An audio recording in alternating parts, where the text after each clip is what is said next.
Mulungu alibe madalitso a munthu mmodzi, ndipo akamapanga za inu musaganize kuti akupanga za inu nokha. Dzina la Atate ndi la Mwana ndi la Mzimu Woyera, amen. Chaulere cha Ambuye athu Yesu Khristu, chifundo cha Mulungu Atate komanso mphatso za Mulungu Mzimu Woyera zikhale nanu abale. Takumana pano pa Word Made Flesh kuti tigawane mawu a Mulungu atithandize mmene ife timaulandirira moyo, ndipo poteropo tikhale anthu amene tingathe kusuntha osangoti moyo wathu okhayi komanso kumvesa chimene Mulungu anatilengera. Lero mawu athu achokera pa Exodo chapter cha 2 ndi meya 1 mpaka ndi meya 15. Ndipo tikunena kuti Mulungu alibe madalitso a munthu mmodzi, ndipo akamapanga za inu musoni ngati akupanga za inu nokha. Munthu wina wa fuko la Levi adakwatira mkazi wa fuko lomwero. Mkaziyo adatenga pathupi nabala mwana wa mamuna. Ataona kuti mwanayo ndokongola anambisa miyezi 3. Koma mwanayo atafika pa msinkhu oti sangathe kumbisanso, mayiyo anatenga kadengu kabango nakamata phula. Sono mwanayo adamuyika mmenemo nakabisa kadenguko pakati pa bango lalitali m'madzi pafupi ndi chibumi cha mtsinjewo. Ndipo mlongo wake wa mwanayo adayimirira pafupi namangopenyesesa kuti aone zimene zichitikire mwanayo. Nthawi ina mwana wamkazi wa Farao adapita ku mtsinje komweko kukasamba. Iye anali ndi azakazi ake, ndipo onsewo ankangoyenda m'mbali mwa mtsinje muja. Sono mwana wa Farao uja adakaona kadengu kaja m'bangomo, natuma mzakazi wake kuti akakatenge. Atakasekula kadengu kaja adapezamo kamwana kakamuna kakungolira. Msikanayo anachita nako chifundo kamwanako, ndipo anati, kameneka ndi kamwana ka Chihebri. Apo mlongo wake wa mwanayo anamufunsa kuti, bwanji ndikakuyitanireni mayi wa Chihebri woti akakulereni mwanayo? Mwana wa Farao uja anayankha kuti, chabwino pita. Mlongo wakeyo adapita nakayitana amayi ake a mwanayo. Sono mwana wa Farao uja adauza mayiyo kuti, mtengeni mwanayo mukandilerere, ine ndizakulipirani. Motero mayi uja anatenga mwanayo nakamulera. Mwana uja anakula, atakula anakampereka kwa mwana wa Farao, ndipo adasanduka mwana wake ndithu. Mwana wa Faraoyo adamutcha Mose chifukwa adati, ndidamvula m'madzi. Siku lina Mose atakula ndithu adapita kukacheza kwa anthu a mtundu wake uja, ndipo adaona mmene ankawagwirisira ntchito mowazunza kwambiri. Adaona Mwejipito wina akumenya Muhebri, mmodzi mwa anthu a mtundu wake. Pamenepo Mose atayang'ana ukunduku naona kuti kulibe anthu, anamupha Mwejipitoyo nafosera mtembo wake mu mchenga. Mmawa mwake atabweranso adaona kuti Ahebri awiri akumenyana. Mose anafunsa olakwayo kuti, chifukwa chiyani ukumenya nzako? Iye uja anafunsa Mose kuti, kodi ndani anakuyika kuti uzitilamulira ndi kumatiweruza? Kodi ukufuna kundipha monga udaphera Mwejipito uja? Pamenepo Mose adachita mantha kwambiri, naganiza mumtima mwake kuti, anthu akuziwa zimene ndidachita zija. Sono Farao atamva adayesesa kuti aphe Mose, koma Mose adathawa nakakhala ku dziko la Midiyani. Mawu a Ambuye. Tithokoze Mulungu. Abale anzanga, inu ndi ine tikakhala m'dziko lino timaona kuti kuli anthu ena amene ndokondweredwa. Kuli anthu ena amene ndokondweredwa, amene ngakhale iwo eni ake amadziwa kuti Mulungu anandiyikatu munthu ine malo abwino. Ndiye kumakhala anthu ena amene sali okondweredwa kwenikweni. Ndiye zimabweresa mafunso ochuluka m'mitima ya anthu. Kodi anthufe Mulungu wathu ndi mmodzi yemweyo? Kodi anthufe tonse tikamapita kumapemphera kumene kuti tonse Atate athu timakhala kuti Mulungu wake ndi mmodzi yemweyo, kapena Mulunguyo enafe amationa bwanji? Muona kuti kuli anthu amene pamene anthu ena akuphedwa iwo akupulumuka. Anthu amwayi amenewo. Pamene anthu ena akuzunzika, iye ali m'nyumba ya chifumu ali bwinobwino. muona kuti pali anthu ena amene pamene ena akuvala nsanza iwo angosintha majekete, angosintha zovala. Pamene anthu ena akufa ndi njala iwo zokudya zingobwera zokudya zochuluka zingobwera. Pamene ena akusowa mafuta iwo wachita kukhala ndi chithankala chake pa khomo. Kuli anthu kunja kuno amene ndokondweredwa ndithu, ndipo siku lina inuyo muzayima malo a munthu okondweredwa, woti mukakhala ndikumaziyerekeza ndi anthu ena kumena kuti ineyo ndili pabwino. Ndipo mapeza kuti nthawi zina zake anthu ngati amenewa amakhala kuti sikuti ndi anthu oma mtima kapena ndi anthu oyipa, koma ngakhale akamapemphera amaganizira anzawo amene akusowa, ndipo amayika m'mapemphero, Ambuye dalisani chakudyachi, mwadalisenso anzathu ena amene akuchisowa kuti apezeke abwino achifundo oti agayire chakudya. Nthawi zonse waja akakhala pabwino, anzathu ena ali pachabechabe pakuti. Ndiyeno nafuna kuti inu ndine kuzera mu nkhani imene tayimva lero, nkhani ya Mose, tisingesinge mene ife timapangira pa moyo wathu, ndipo zitithandize kusintha ko pang'ono mwina pa zimene ife timaganiza, zimene ife timapanga. Tamuonani Mose.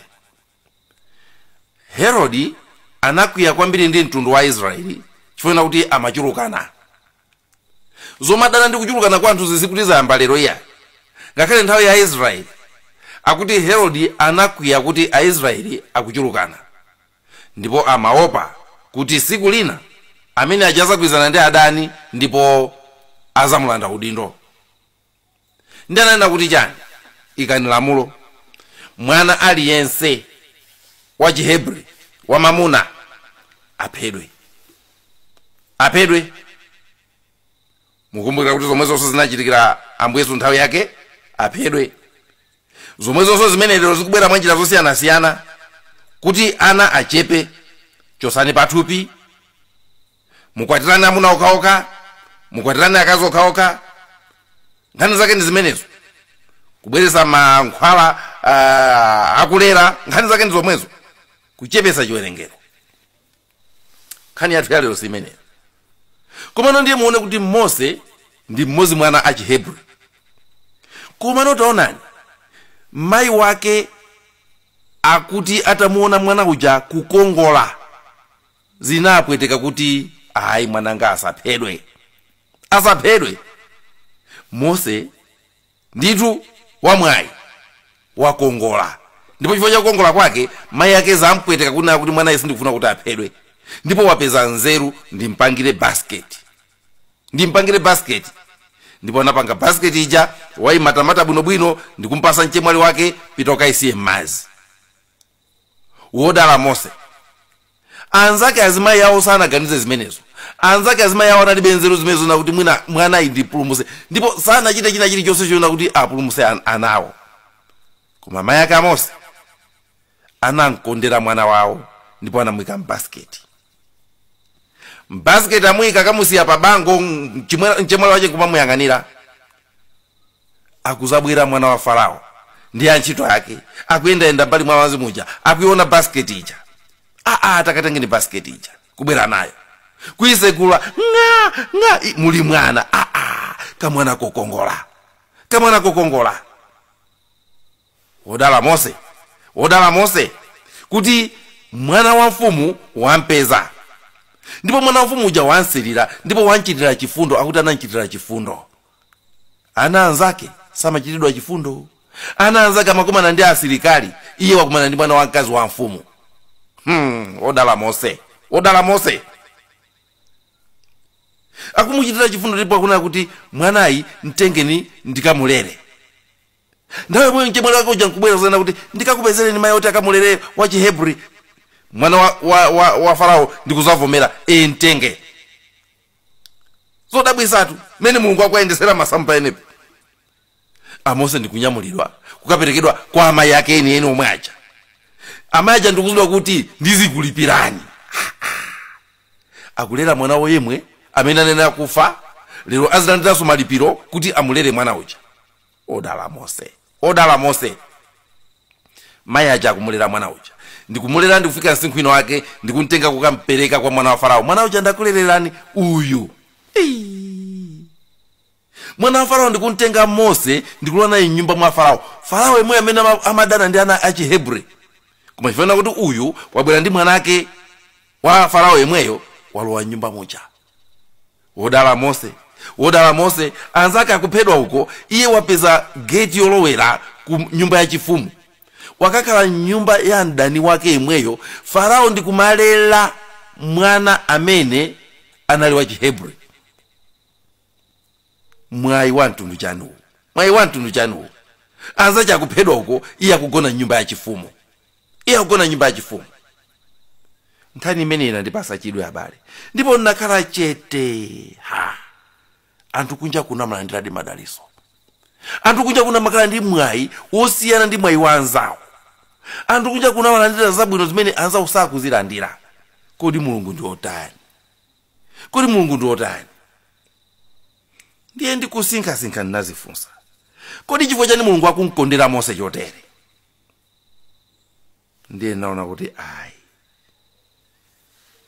madalitso akulandira Mosewa si ache. Madalitso akulandira Mosewa si yake. Mulungu sakhala ndi madalitso a munthu mmodzi. Madalitso amene Mulungu akupereka kwa Mose si yake okha ayi. Kumbukirani Abrahamu. Mmene Mulungu ankandalitsa Abrahamu ananena kuti iweyo dziko ili ndizapereka kwa iwe ndi zidzukulu zako. Ndipo ananena kuti uzakhala tate wa mtundu waukulu. Madalitso Abrahamu sanali ayekha ayi. Ndipo Ambuye Yesu mmene ankasankha ophunzira ake ananena kuti ndakusankhani mubwere kwa ine, koma ndizakutumani kuti mupite mukalalike kwa anthu a mitundu yonse. Mulungu alibe madalitso a munthu mmodzi ayi. Mose Mulungu akumkondera chonchi chifukwa kuti akuaganizira Aisraeli onse. Mulungu apapa akusula momboli woti azaombole Aisraeli onse chifukwa chakumkondera mwa njira imeneyi. Mulungu akumteteza Mose nchifukwa chona kuti azateteza Aisraeli, azapulumutsa Aisraeli. Mulungu wantumiza Mose ku sukulu nyumba ya Farao yemwe, wampanga kuti akasulidwe ndi mdani wake yemwe, akalipiridwe fizi ndi mdani wake yemwe. Nchifukwa chona kuti Mose sikuti zonse zakumpangira chifuna kuti yeyo ndi Mose kapena kuti wapambana ayi. Koma Mulungu akufuna kuti zimene akumpangira Moses zikapindulire mtundu wake wonse. Alibe madalitso a munthu mmodzi ayi. Alibe madalitso a munthu mmodzi. Pachifukwa chimenecho Mose pakulandira madalitso amenewa azindikire kuti madalitsowa si yake okha. Madalitsowa ndipo akumpasa kuti iyeyo ayime pabwino pamene azathe kupulumutsa ana a Israeli. Nchifukwa yake Mulungu anamuonesa chisamba choyaka ndi moto chimene sichimapserera, ndipo anamuwuza kuti Mose ndikukutumanso pano. Ndakuteteza konse kuja, ndakupangira zabwino zonse zija, lero ndikutuma. Mundituma kuti ubwerere kwa Farao komweko ukapulumutsa anthu anga. Mose waiona nyumba ya Farao, akuiziwa bwino nyumba ya Farao mmene ilili, makona onse akwaziwa, makomo onse akwaziwa, mabwalo onse akwaziwa. Antuma iyeyo pita kwa Farao kuja, ndiwoyenera ndithu kuti ukapulumutsa anthu anga. Mose akuyenda kugwiritsa ntchito madalitso analandira aja, akuyenda kugwiritsa ntchito kudala kumene anadala iye kuja kuti anthu ena apindule. Inu ndi ine tsiku lina lake madalitso azagwa m'manja mwanu. Madalitso azagwa m'manja mwathu. Ndipo kawiri anthu amayenda kuti madalitso anga, mwayi wanga, ndalandira udindo, ndapeza ntchito, ndili pano.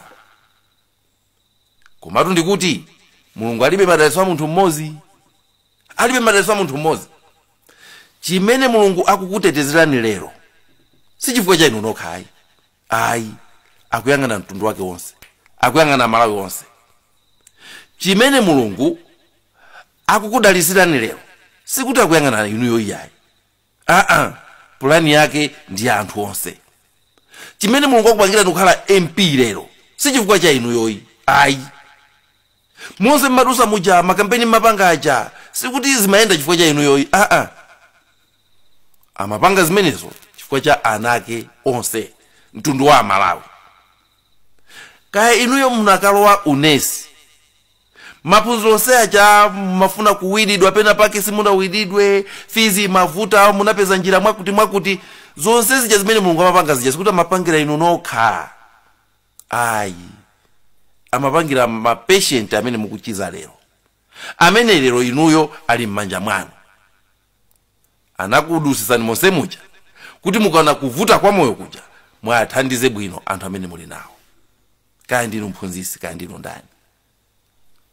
Usembe umene nalowa ine si chinthu chimene nganene kuti Mulungu amandipangira ineyo.